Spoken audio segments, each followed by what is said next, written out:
Hello student, बेटा inorganic series में हमारा चैप्टर कोऑर्डिनेशन कंपाउंड रनिंग में है और हमने लास्ट वीडियो में आपसे isomerism in coordination compound discuss किया था, जिसमें हमने आइसोमेरिज्म जो स्ट्रक्चरल आइसोमेरिज्म और स्टीरियोमेरिज्म है दोनों डिस्कस कर लिए थे। आई होप आपको समझ में आ गया होगा। आज हम डिस्कस करेंगे bonding in the coordination compound. Bonding in coordination compounds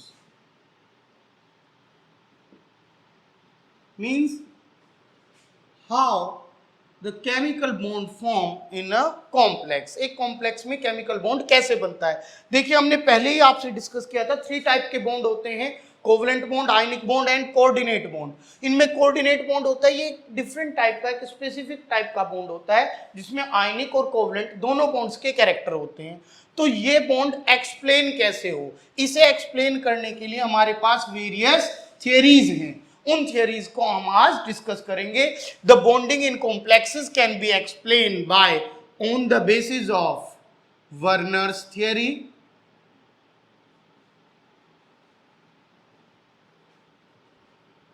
VBT valence bond theory,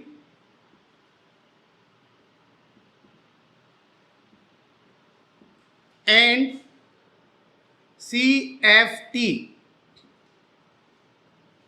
crystal field theory।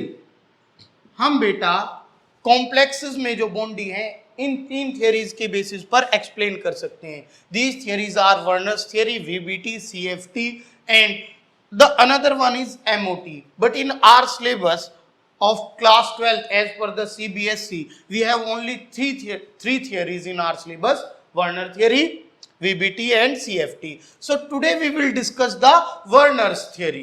What is Werner theory and what are the postulate of this theory? ठीक है।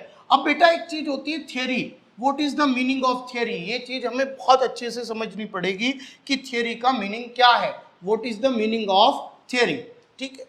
देखिए थियरी क्या होती है, कोई एक साइंटिस्ट है या ग्रुप ऑफ साइंटिस्ट है, वो अपनी रिसर्च करता है, स्टडी करता है और उस बेसिस पर उसकी जो अजम्पशंस, जो पोस्टुलेट या रिसर्च का जो एनालिसिस होता है, यही थियरी होती है। इट मे बी करेक्ट और नॉट, ये करेक्ट हो भी सकती है और या कंप्लीटली करेक्ट नहीं हो सकती कि कुछ पॉइंट उसके सही हो और कुछ गलत हो। तो कॉम्प्लेक्स कैसे बनता है, किस तरह के उसमें बॉन्ड बनते हैं, ये सबसे पहले एक्सप्लेन किया था वर्नर ने।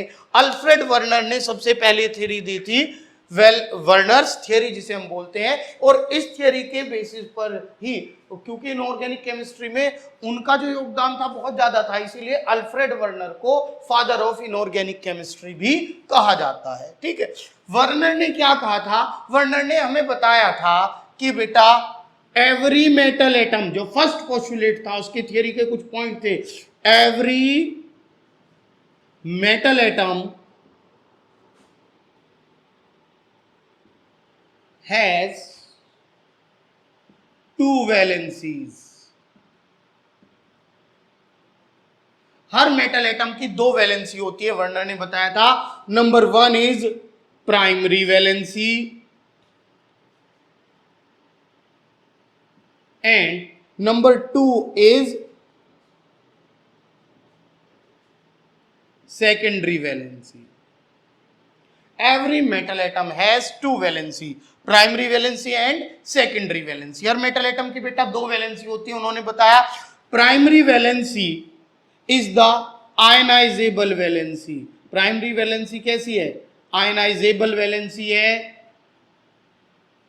इक्वल होती है किसके, ऑक्सीडेशन नंबर के, and satisfied by the negative charge ions.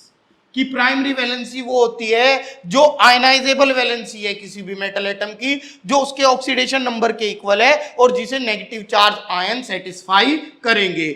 और सेकेंडरी वैलेंसी कौन सी वैलेंसी होती है, जो नॉन आयनाइजेबल है, non ionisable. It is equal to coordination number. ये किसके इक्वल है, कोऑर्डिनेशन नंबर के इक्वल है। ठीक है। और किससे सेटिस्फाइड होती है, लिगेंड्स से।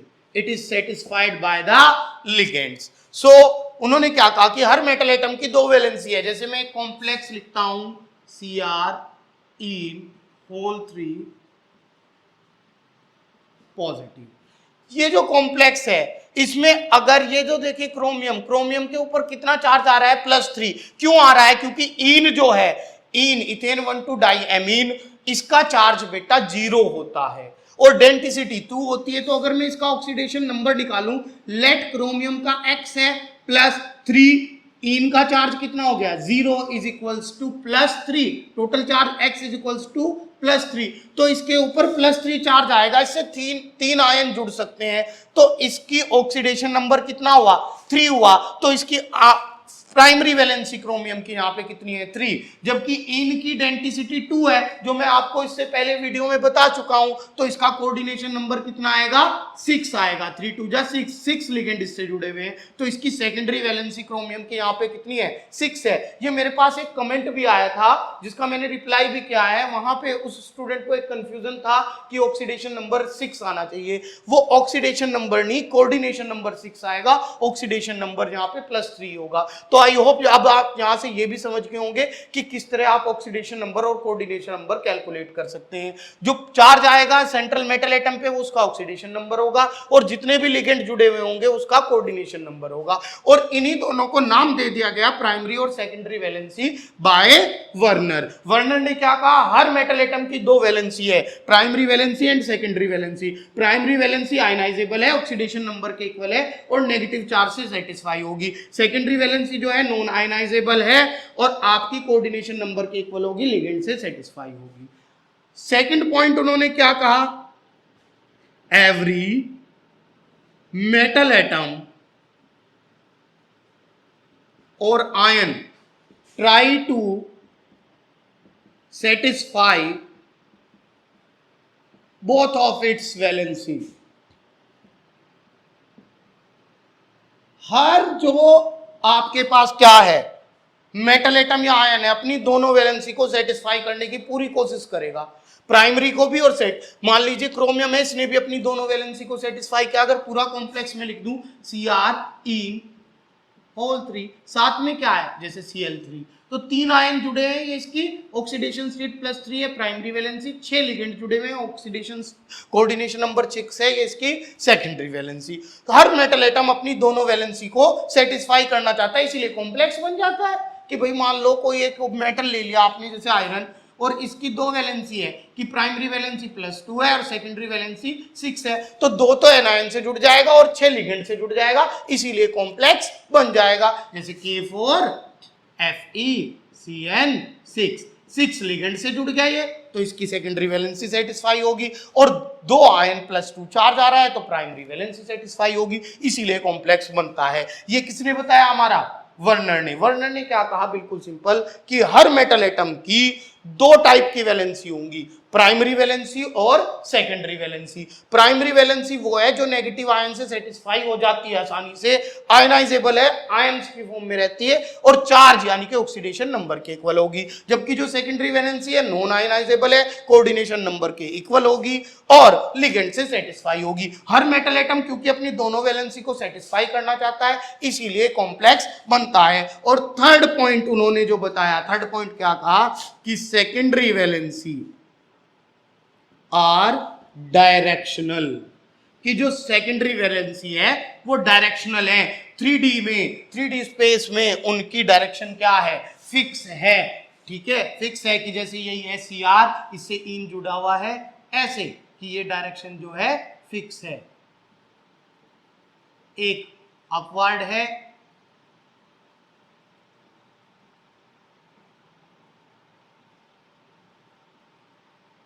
इस तरह से।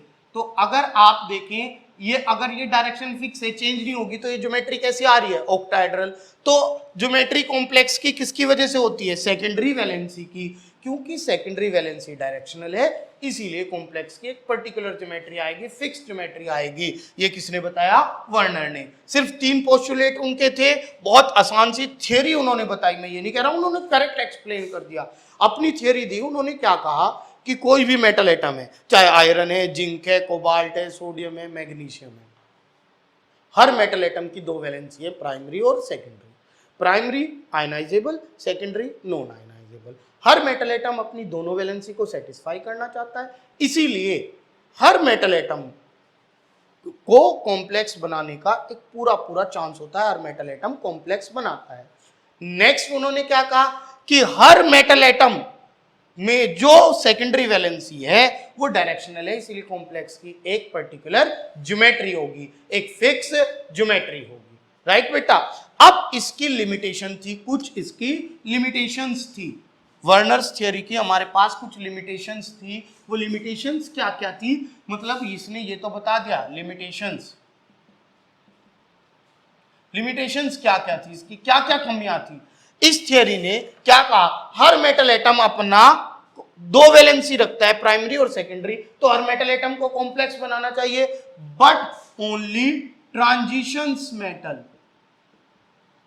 Transition metal well known for the formation of complexes, कि जो ट्रांजिशन मेटल है वही कॉम्प्लेक्सेस बनाने के लिए जाने जाते हैं, बहुत अच्छी तरह कॉम्प्लेक्स वही बनाते हैं, पहली बात। जबकि जो नॉर्मल मेटल हैं, ठीक है, sodium, alkali metal, alkaline earth metal, उनके इतने कॉम्प्लेक्स नोन नहीं है। It could not explain the colour and magnetic properties. कुछ कॉम्प्लेक्स कलर है, कुछ कलरलेस, कुछ पैरामैग्नेटिक, डायमैग्नेटिक, इससे एक्सप्लेन नहीं होता। ठीक है, इसलिए ये तो बता दिया कि सेकेंडरी वैलेंसी डायरेक्शनल है, ये ज्योमेट्री होगी, but could not explain the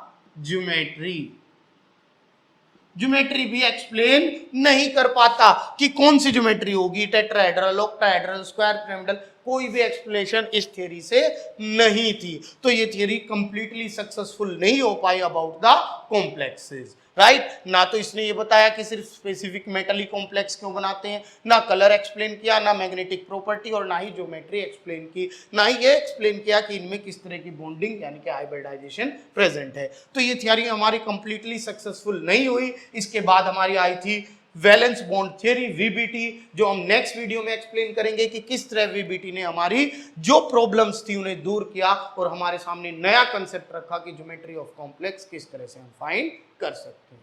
okay, मिलते हैं नेक्स्ट वीडियो में।